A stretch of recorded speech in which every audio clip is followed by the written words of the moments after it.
Singh have been arguing that there is no material, the material is old, and what changed after that particular? देखिए court, अभी मैं आपको क्या बताऊंगा material क्या है, क्योंकि वो अभी हम सामने नहीं रख सकते हैं, लेकिन कोर्ट को हमने लोअर कोर्ट में भी हमने वो मटेरियल दिखाया, कोर्ट ने देखा, एनक्लोज किया था और उनको दिखाया गया था।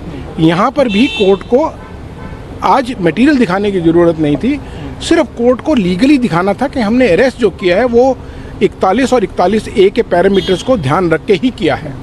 हमारा arrest within the law है, within the confines of law है, जस्टिफाइड है, नेसेसरी भी था, इसलिए हमने किया और वो कोर्ट को हमने बहस रखी है। जो फैक्ट्स हैं, जो बाकी चीज़ें हैं, वो बेल के दौरान हम रखेंगे। उसको आप देख लीजिए। हाईकोर्ट आने पे विरोध था आपने कहा कि वो सीधे हाईकोर्ट। मैंने ये कहा है कि देखिए हर केस में जुरिस्डिक्शन है। जितने भी तमाम लोग हैं जो सेशंस की ट्रायल बिल केसेस हैं, वो सीधा का सीधा आप सेशन पे भी जा सकते हैं, आप यहाँ पर हाई कोर्ट में भी आ सकते हैं। तो क्या ऐसा कानून तो है, वो किसी खास वजह से जस्टिफाइड होता है, इसलिए अलाउ किया गया है। 10-12 जजमेंट हैं उसके ऊपर, हाई कोर्ट्स की और सुप्रीम कोर्ट की मिला के। पर बात सिर्फ ये है कि इस केस में क्या वो जस्टिफाइड है, क्योंकि 4 चार्जशीट्स जो हैं वो लोअर कोर्ट में जज के पास हैं, जो जज ने देखी हैं।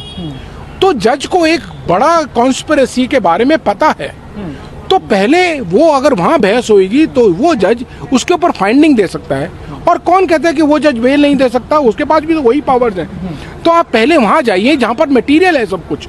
इस कोर्ट के पास ना तो वो मटेरियल हम रख सकते, ना आ सकता, ना इतना ये कोर्ट उस ट्रायल कोर्ट का मुकाबला कर सकती to shift the material on record. आज का ऑर्डर ये था कि उसके ऊपर आर्गुमेंट्स हो गए हैं रिट के ऊपर कि अरेस्ट इलीगल था या लीगल था, इसके ऊपर कोर्ट फैसला सुनाएगी। तो दूसरा पक्ष जो था केजरीवाल जी का, वो चाह रहा था कि आप बेल भी सुन लीजिए। उन्होंने कहा बेल हम नहीं सुनेंगे, पहले हम ये करेंगे।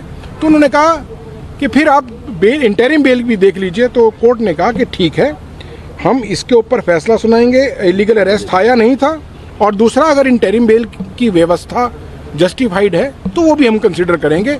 पर बेल के लिए उन्होंने 29 तारीख लगाई है। हाँ।